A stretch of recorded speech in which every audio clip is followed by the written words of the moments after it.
Hello, this is Dr. Paul Cottrell, and I am recording this at about 6 o'clock p.m. New York time. It is 4/5/2024 for the date. As you know, there was a earthquake in New York that happened in the morning. It was a 4.7 or about 4.8 scaled earthquake. The epicenter was in New Jersey. Some people felt it, especially in New Jersey, and other people in um, higher levels in the building actually felt the shaking. I was talking to someone when it actually happened, and I didn't feel it, but I was closer to the ground when that was happening. So, that could have been part of the reason. I don't know why, but it's not that big of a deal. In the news, they're overblowing it. There is some property damage in New Jersey. I don't know if anyone has property damage in New York City at all, but it's not that really big of a deal. But I think that it's important to document my thoughts on this. This dovetails into an event that took place on 4/3/2024. So 2 days ago, the Statue of Liberty was hit by lightning. Now, the Statue of Liberty is known to be hit by lightning, but what is strange about this year compared to last year is there's an awful lot of rain, more rain. And on Wednesday, 4/3/2024, there was there was a thunderstorm. It was raining all day, and lightning hit the Statue of Liberty's light. Okay, and there's this famous picture that's floating around now that's gone viral on this lightning strike. This lightning strike took place one day before the communique from the White House with the meeting between Netanyahu and Biden's administration on how to conduct the war in Gaza. And the Israelis have been warned by the Biden administration about collateral damage, especially in light of what happened with the aid workers along the safe route along the coast, where they were hit, I believe, by F-35s. So Israel did a investigation and found that the pilots or the soldiers that were tied to this were at fault and therefore were disciplined and dismissed from duty. Now, my take on this is this: the United States is holding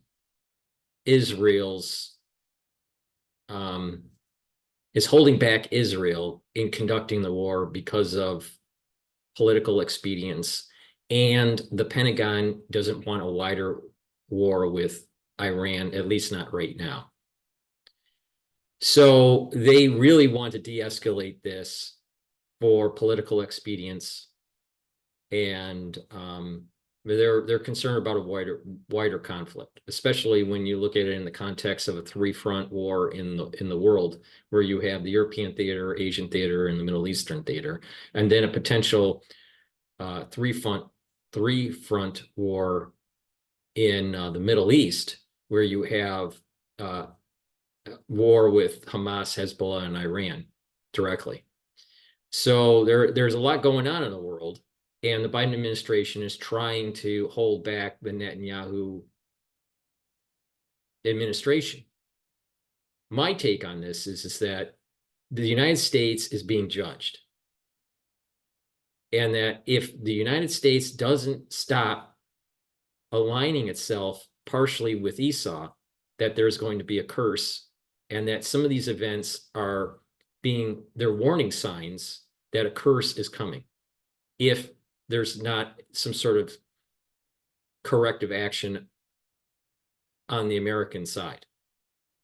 Now, how this all plays out, I can't exactly tell you, but I just get this really dark feeling that started on December 1st, 2023, that the world is going to be seeing something that it's never seen before.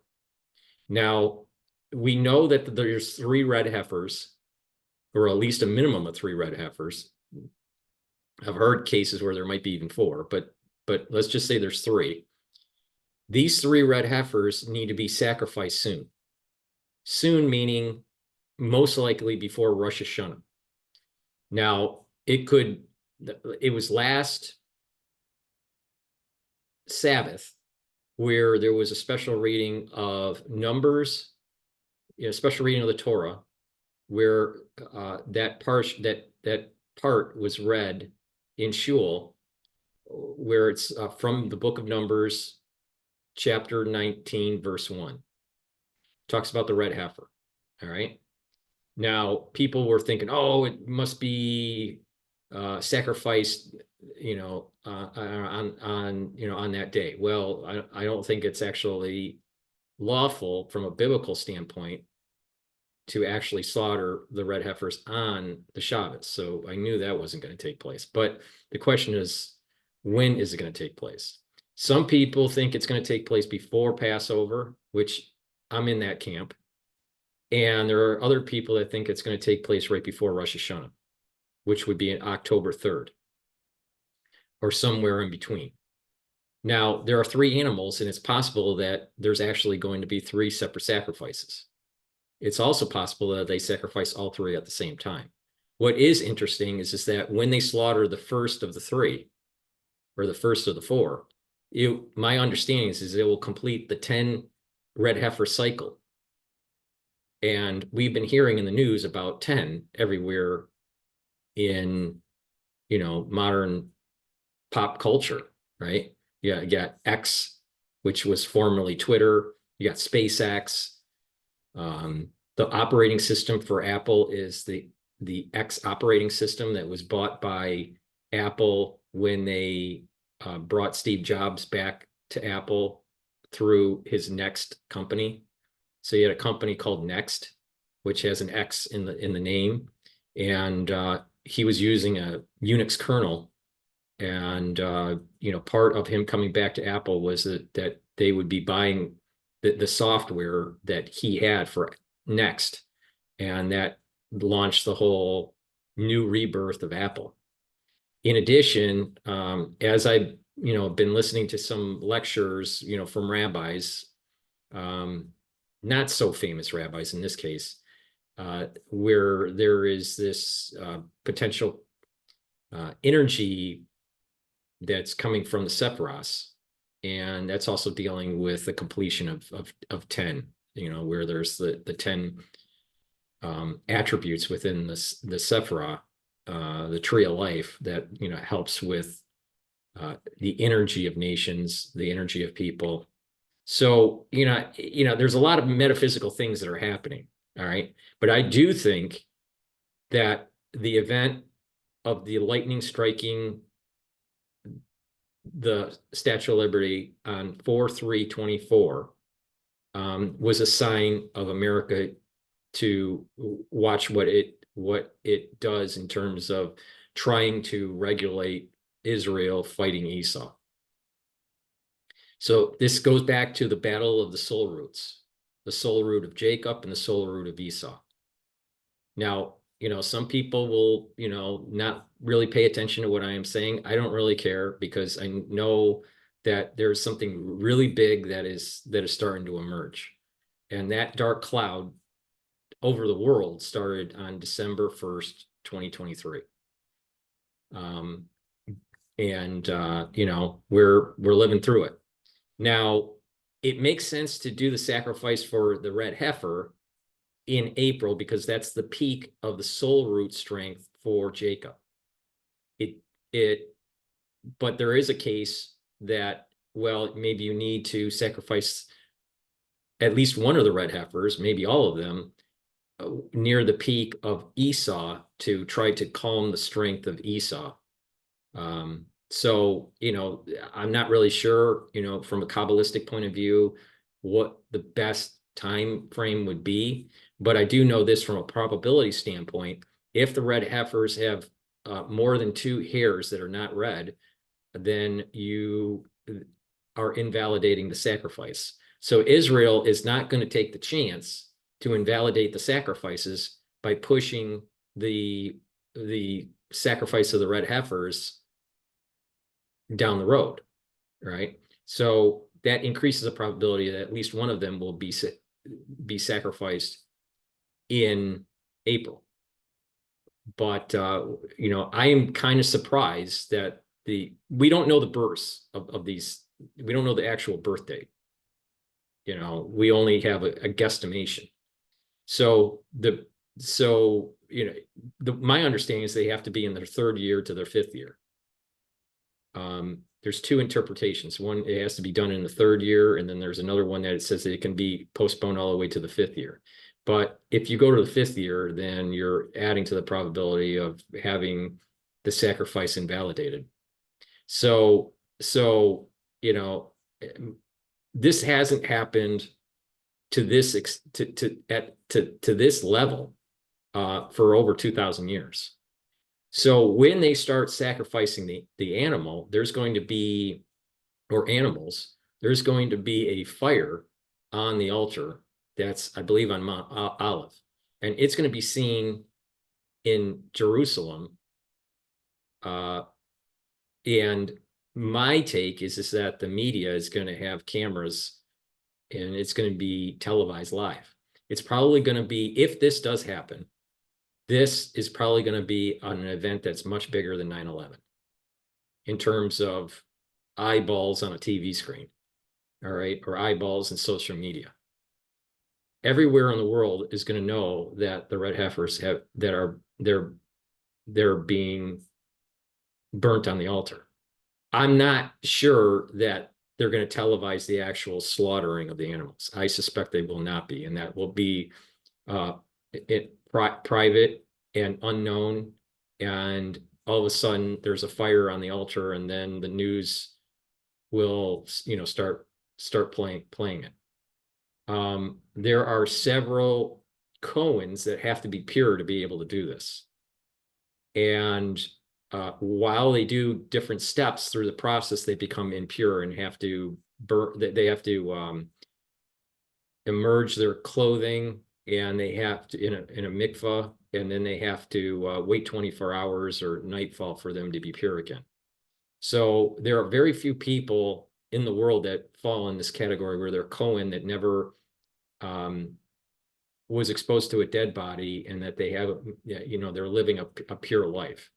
There's not that many out there, all right, but there are, and that's, you know, that's probably part of the reason why things are a little bit not televised as much, you know, to make sure for their safety and also the safety of the animals. But something big is potentially happening. Now, some people are saying maybe it's even going to happen on April 8th. I don't know. It seems too coincidental with the eclipse. I probably would fall in the camp that it's not going to be, but that would fall into the idea that it is being sacrificed before Passover. Passover starts April 22nd, I believe. You know, so it's somewhere around now to April 22nd or after Passover, sometime between after Passover and Rosh Hashanah. Now, there is a countdown, I believe it's after Passover, where it's the countdown to the Omer. And that's a 50-day countdown or 49-day countdown.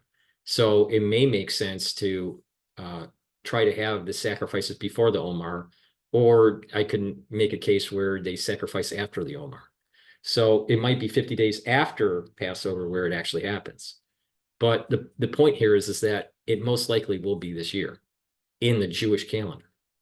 So, and that the Jewish calendar resets itself on Rosh Hashanah, which will be October 3rd.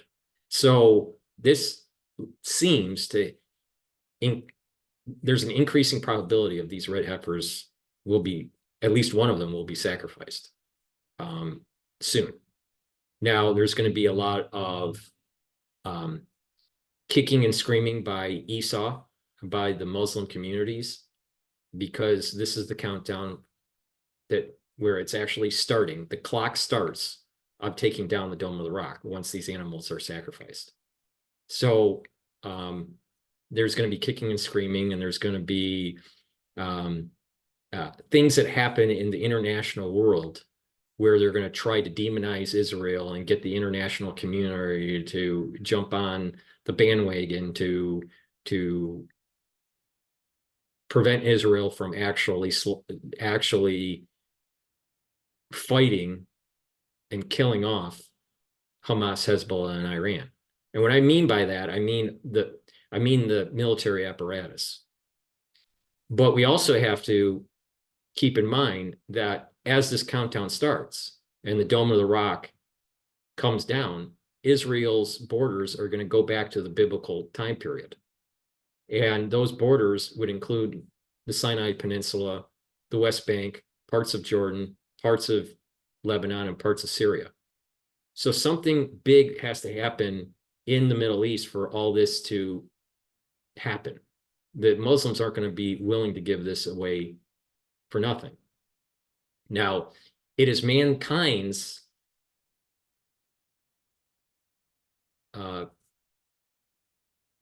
option to either do this peacefully or this will be very bloody.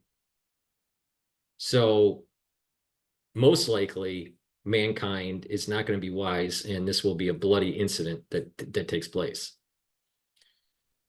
Now, be prepared. I'm not a big, I'm not really big into the whole prepping movement thing. But just be aware and be prepared spiritually, because if these red heifers get sacrificed, there's going to be tumultuous times, especially from people that are aligned with the soul of Esau.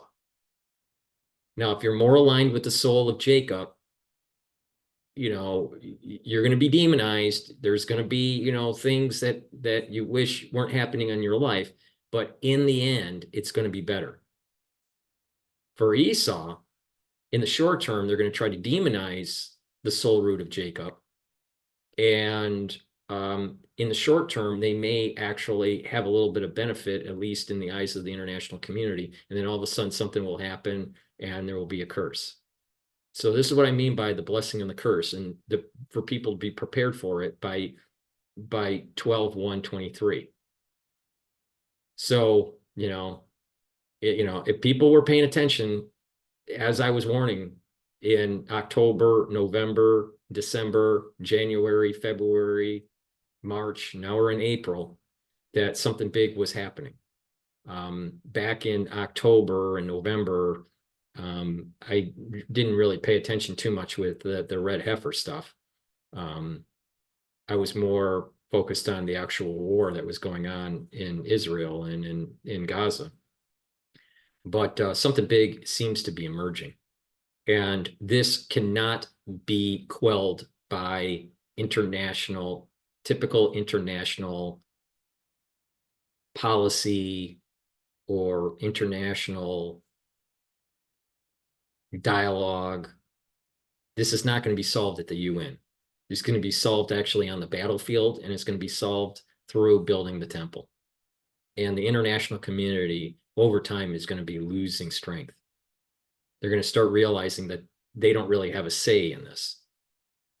But the Biden administration, unfortunately, has been holding Israel back in being able to kill off Hamas, Hezbollah, and the military apparatus in Iran. And until America gets on board that they have to go all out and not to be fearful, the United States is increasing the probability of being cursed. And these signs that we saw on 4/3 and today with the earthquake, so the lightning strike on the Statue of Liberty and the earthquake in New York, which is a very, very rare event where the epicenter was in New Jersey. It wasn't that bad, but it's a warning. It's, so we have to stop thinking demonizing Israel. You got to get on board because this nation, the American nation, the United States, this is a nation that's Christian and Judaic. And this be more in line with that soul root, which is the soul root of Jacob, not the soul root of Esau. Now, some people will disagree with me and think that you can internationally make peace with what's going on, but this is, once those red heifers are sacrificed, this is out of our hands. And you got to pick a side, and one side's going to get cursed and one side's going to get a blessing. And my interpretation of these events is that the soul of Jacob will be getting the blessing and the soul root of Esau will be getting the curse. Thank you for listening. This is my take on the two events that took place this week, and that America is being warned that the Biden administration is holding back Israel and will be cursed. Please go to my store, the-studio-reykjavik.com, and help support my work by getting the health supplements that I offer. I offer structural nanosilvers, C60, which is a very strong antioxidant. I also have a plethora of different supplements that help to boost up your immune system. So please go to my store, help support your health, and help support my work in trying to inform you about these world events that are going to be life-changing. In addition, you can purchase ebooks that I have written over the years. I also have these lectures about immunology and pulmonology that you can purchase for $50, and you'll learn about how the human body works. Please help support my work also through donations. You can donate through Stripe, PayPal, or buy me a coffee on the homepage of my website, the-studio-reykjavik.com. All the links are in the description of this video and all my videos. Thank you for your support. I really appreciate it. Hopefully you get some unique perspectives on, my take on this. As a practicing Jew, it's difficult in the, during these times because of all the hate that's out there. And I'm sure that it's very difficult for the Muslim communities in the United States also. And we need the people that practice Christianity or the Muslim faith or even the Jewish faith all need to come together and make this world a peaceful place. But the reality is it's written down in the Bible for thousands of years that this was going to happen. And to think that we're going to be, forever in the strength of Esau's soul root on the Temple Mount, that's not how that's not how the metaphysics of this works. And we're seeing a regime switching on the Temple Mount right in front of our eyes. So get in line, with the soul roots. And once all this starts to abate and and things calm down, there will be a gigantic blessing for everybody on this earth. But there's going to be tumultuous times as we get towards that period. Thank you for listening, and have a nice night.